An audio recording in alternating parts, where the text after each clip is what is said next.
Words ಅಂತಾರಲ್ಲ ಹಾಗೆ ನನಗೆ ಆಗಲ್ಲ ಎಕ್ಸ್ಪ್ರೆಸ್ ಮಾಡೋಕ್ಕೆ. ಬಿಕಾಸ್ ಅಷ್ಟು ಕೊಟ್ಬಿಟ್ಟಿದ್ದಾಳೆ ಅವಳು.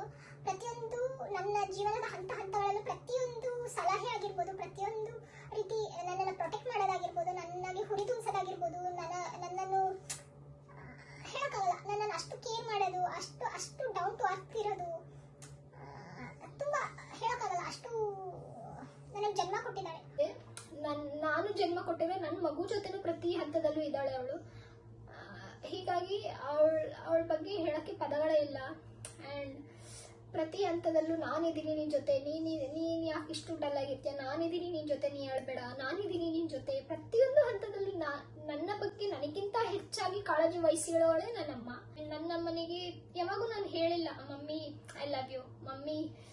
ಆ್ಯಂಡ್ ಏನು ಜಾಸ್ತಿ ಅವಳ ಬಗ್ಗೆ ಎಕ್ಸ್ಪ್ರೆಸ್ ಮಾಡಲ್ಲ. ನಾನು ತುಂಬಾ ಬ್ಲ್ಯಾಂಕ್. ಏನ್ ಮತ್ತೆ ಅವಳ ಮುಂದೆ ನಾನು ಹೋದ ತಕ್ಷಣ ನಾನು ಮಗು ಆಗ್ಬಿಡ್ತೀನಿ, ನಾನು ಮರ್ತು ಹೋಗ್ತೀನಿ, ನಾನು ಒಂದು ಅಮ್ಮ ಆಗಿದ್ದೀನಿ ಅಂತ ಮರ್ತೇ ಹೋಗ್ತೀನಿ.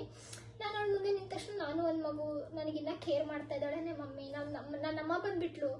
ಏನೋ ಒಂದು ಸ್ಟ್ರೆಂತ್, ಏನೋ ಒಂದು ಹೇಳಕ್ಕೊಳಕಾಗದಿರೋ ಒಂದು ಎನರ್ಜಿ, ಏನೋ ಒಂದು ಶಕ್ತಿ.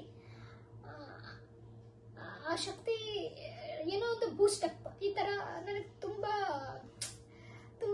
ಅವಳಿಂದ ನಾನು ತುಂಬಾ ಕಲಿತಿದ್ದೀನಿ ಆ್ಯಂಡ್ ಕಲಿತಾ ಇದ್ದೀನಿ. ಆ್ಯಂಡ್ ಪ್ರತಿಯೊಂದು ಹಂತದಲ್ಲೂ ಅವಳು ನನಗೆ ತುಂಬಾ ಕಲಿಸಿದಾಳೆ.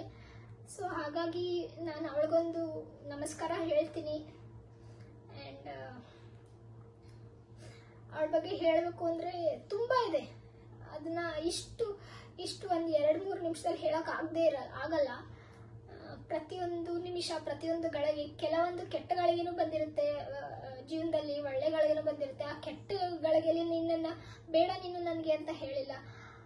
ಒಳ್ಳೆ ಗಳಿಗೆಗಿಂತ ಕೆಟ್ಟಗಳಲ್ಲಿ ಭಾರಿ ನನ್ನನ್ನು ಅಪ್ಕೊಂಡಿದ್ದಾಳೆ. ಇಲ್ಲ ನೀನು ಇದಲ್ಲ, ನೀನು ಅದು, ನೀನು ಈ ದಾರಿಲಿ ಹೋಗಬಾರ್ದು, ನೀನು ಆ ದಾರಿಲಿ ಹೋದರೆ ಕರೆಕ್ಟು ಅಂತ ಎಲ್ಲ. ಆ್ಯಂಡ್ ನನಗೊಂದು ಒಳ್ಳೆ ಜೀವನನ ರೂಪಿಸ್ಕೊಳ್ಳೋಕ್ಕೆ ಅವಳಿಂದ ಅವಕಾಶ ಕೊಟ್ಟಿದ್ದಾಳೆ. ನನ್ನ ತಂಗಿನವಳು ಬೆಳೆಸಿದ್ಲು. ಆ್ಯಂಡ್